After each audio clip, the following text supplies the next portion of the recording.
আসসালামু আলাইকুম এভরিওয়ান, আমি দৃষ্টি। আমার চ্যানেলের আরেকটি নতুন ভিডিওতে আপনাদের সবাইকে ওয়েলকাম জানাচ্ছি। আশা করি আপনারা সকলেই খুব ভালো আছেন। তো আজকেও সকাল সকাল রান্নার ভিডিও নিয়েই চলে আসলাম। চাল আর ডাল দেখে হয়তো বুঝতে পারতেছেন আজকে কি রান্না করব। হ্যাঁ, আজকে খিচুড়ি রান্না করব। আমি কিভাবে খিচুড়ি রান্না করি সেটাই আজকে আপনাদের সাথে শেয়ার করব। আশা করি দর্শক বন্ধুরা আপনাদের দেখতে খুব ভালো লাগবে। তো যেহেতু খিচুড়ি রান্না করব, খিচুড়ি রান্না করার জন্য সবকিছু নিয়ে নিয়েছি। এখানে নিয়ে নিচ্ছি চাল আর মসুরের ডাল, তার সাথে পেঁয়াজ রসুন কেটে নিছি আর সব গুঁড়ো মশলা নিয়ে নিছি। আমি যেহেতু খিচুড়িটা রাইস কুকারে রান্না করব, ধোয়া চাল আর ডালটা রাইস কুকারের পাতিলে দিয়ে দিব। ধুয়ে রাখা চাল আর ডাল রাইস কুকারের পাতিলে দিয়ে দিলাম। এখন দিয়ে দিব কাটা পেঁয়াজ, রসুন।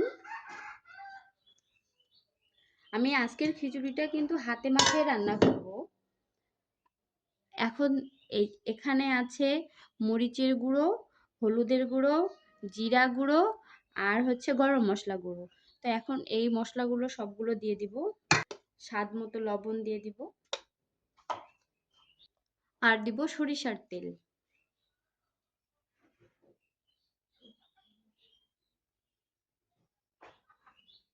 এবার চালটাকে ভালো করে মাখাতে হবে হাতে।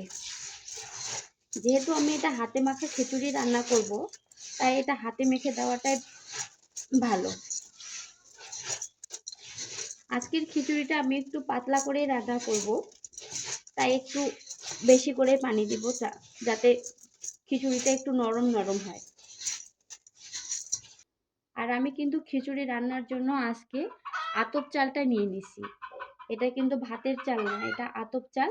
আতপ চালের মোটা চালটা আর কি, পোলাইয়ের চালও না। যে আমরা আতপ চালের যে আটাটা যে চালের খাই, সেই চালের আজকে খিচুড়ি রান্না করব।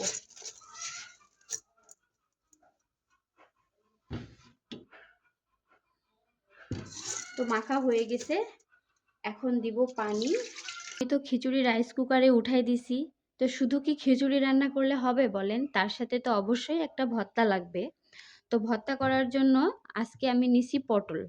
আজকে পটলের ভর্তা করব। খিচুড়ির সাথে ধনিয়া পাতার ভর্তাটা হলে খুবই ভালো লাগে, কিন্তু আজকে আমার বাসায় ধনিয়া পাতাটা নাই, তাই আজকে পটলের ভর্তা করব। তো প্রথমে পটলটা আগে কেটে নিই।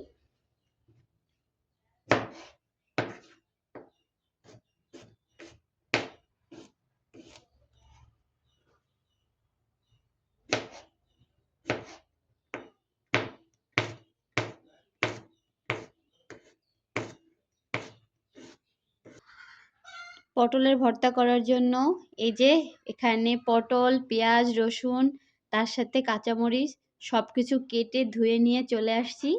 তো আজকে আমি এই পটলটা ভেজে ভর্তা করব। তো চলেন আজকে আপনাদের সাথে শেয়ার করি আমি কিভাবে পটল ভেজে ভর্তা করি। পটল ভাজার জন্য পটলটা কড়াইয়ের মধ্যে দিয়ে দিছি। যেহেতু পটল, পেঁয়াজ, রসুন সবকিছু একসাথেই ভাজবো, তাই পটলটা একটু পাতলা করে কেটে নিছি আর পেঁয়াজটা মোটা করে কাটছি আর রসুনের কোয়াগুলা গোটা গোটাই রেখে দিছি।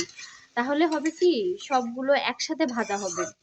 তাহলে কোনোটা আগে পরে ভাজা বা পুড়ে যাওয়ার কোনো ঝামেলা থাকবে না।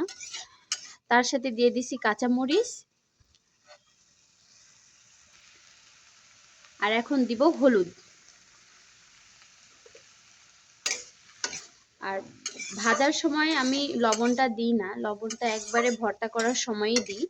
তাহলে লবণের পরিমাপটা আসলে ঠিক থাকে আমার কাছে মনে হয়। আপনারা কেমন করে করেন আমি জানি না, আমি আসলে এভাবেই করি। এখন পটলটাকে ভালো করে ভেজে নিব।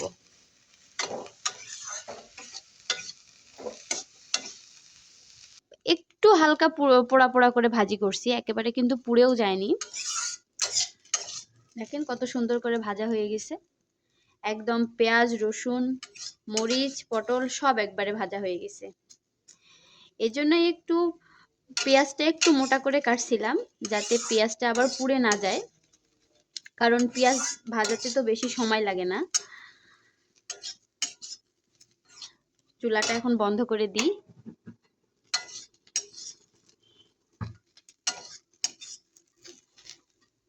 আর আপনাদেরকে আমার খিচুড়ির অবস্থাটা দেখাই। আর এই যে দেখেন খিচুড়ি। আপনাদেরকে তো আগে বলছি আজকে একটু পাতলা খিচুড়িটাই রান্না করব। চালটা আর একটু সিদ্ধ হওয়ার জন্য সময় লাগবে।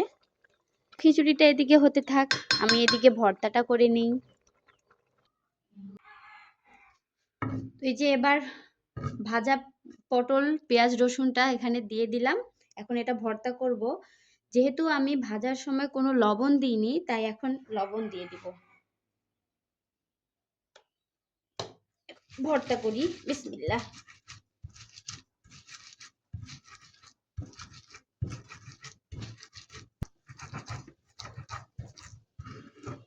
তো দেখেন দর্শক বন্ধুরা, আমার কিন্তু ভর্তা করা প্রায় শেষ। দেখেন একদম সফট হয়ে গেছে ভর্তাটা।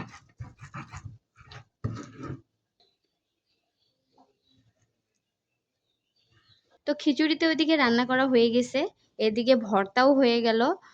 তো শুধু কি ভর্তা দিয়ে খিচুড়ি খাইলে কি আমাদের মন ভরবে বলেন তো? আমাদের হচ্ছে বাঙালি মন, পেটটা ভরলেও তো মনটা ভরবে না। মনটা ভরার জন্য এই দেখেন ডিম নিয়ে চলে আসছি। এক তো ডিম ভাজি করব, সেই জন্য পেঁয়াজ কেটে নিছি, তার সাথে হলুদ আর একটু লবণ দিয়ে দিছি। আমার একার জন্যই শুধু ডিমটা ভাজি করব। আপনাদের ভাই আবার ডিম ভাজিটা পছন্দ করে না, ওর জন্য ডিম সিদ্ধ করতে দিছি। আমরা মা আর ছেলেই ডিম ভাজিটা খাবো। পেঁয়াজটাকে এখন একটু চটকে নিই। এখন ডিমটাকে দিয়ে দিব ভাঙে।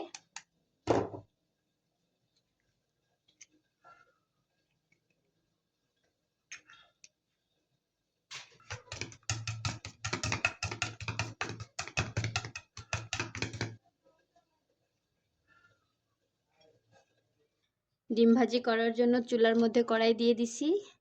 এখন দিব সরিষার তেল।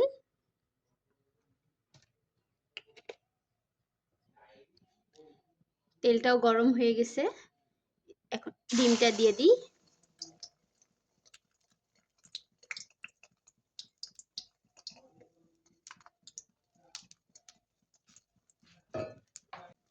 আপনাদের ভাইয়ার জন্য ডিমও সিদ্ধ করে নিছি। আর এই যে আমার আর আমার ছেলের পছন্দের হচ্ছে ডিম ভাজি। আবার আবার কখনো কখনো আপনাদের ভাইয়ার মানে অত্যাচারে আর কি আমরা ডিম সিদ্ধটা খাই মাঝে মাঝে। ও আবার ডিম ভাজিটা খাওয়াটা পছন্দ করে না, বলে যে এটা নাকি ডিমের পুষ্টিগুণটা নাকি সব নষ্টই করে ফেলি আমি এই ডিমটাকে ভাজি। আসলে কথাটা সত্যি কিন্তু, তাই না? যেগুলো মুখরোচক খাবার হয় সেগুলো একটু শরীরের জন্য ক্ষতিকরই হয়, কিন্তু বাঙালি বলে কথা, কি আর করা যাবে। বাঙালিদের তো একটু মুখরোচক খাবারই বেশি পছন্দ। তো খিচুড়ি তো রান্না করা শেষ, ভর্তাও করা শেষ।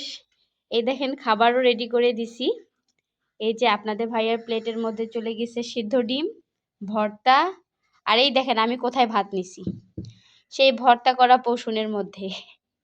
আমার এই যে কোনো ভর্তা করে এই সেই পোষণের মধ্যে ভাত খেতে খুবই ভালো লাগে। আর এই যে আপনাদের ভাইয়া খেতেও চলে আসছে। না, তোমার খিচুড়ি রান্না খুব সুন্দর হয়। খাচ্ছ? হুম। ভালো লাগতেছে? ভর্তা, খিচুড়ি, আবহাওয়া ঠান্ডা, সব মিলে সেই রকম। এই শীত শীত আবহাওয়াটা পড়ছে তো, তাই ভাবলাম আজকে একটু খিচুড়িটাই রান্না করি, দেখি কেমন লাগে। অনেক মজা। আর এই যে আমাদের গোপাল ভাঁড় প্রেমী, ওই দেখেন ভাত খাচ্ছে আর গোপাল ভাঁড় নিয়ে বসে গেছে। ভর্তাটা ঠিক আছে? একদম। খিচুড়ি অনেক। লবণ হয়েছে নাকি? না, সুন্দর হয়েছে। আজকে সবগুলো সুন্দর মা। তার মানে অন্যদিন খারাপ হয় এরকম না। আজকে সুন্দর হয়েছে, অনেক সুন্দর। খাওয়া শুরু করেন, ঠান্ডা হয়ে যাবে তো। তোমার মনটাই সুন্দর, তাই সবকিছু সুন্দর সুন্দর লাগে। না না, রান্না ফাইন হয় তোমার। তো আর কথা না বাড়াই খাওয়া দাওয়া শেষ করে নিই। আজকের ভিডিওটা এখানেই শেষ করছি। আমাদের ভিডিওটা কেমন লাগলো অবশ্যই কমেন্ট করে জানাবেন। যদি ভালো লেগে থাকে একটা লাইক করবেন। আর আমাদের এমন নতুন নতুন ভিডিও পেতে আমাদের চ্যানেলটা সাবস্ক্রাইব করে আমাদের পাশেই থাকবেন। খুব সুন্দর। বাই। আল্লাহ দেখা হবে হাফেজ। গাইস।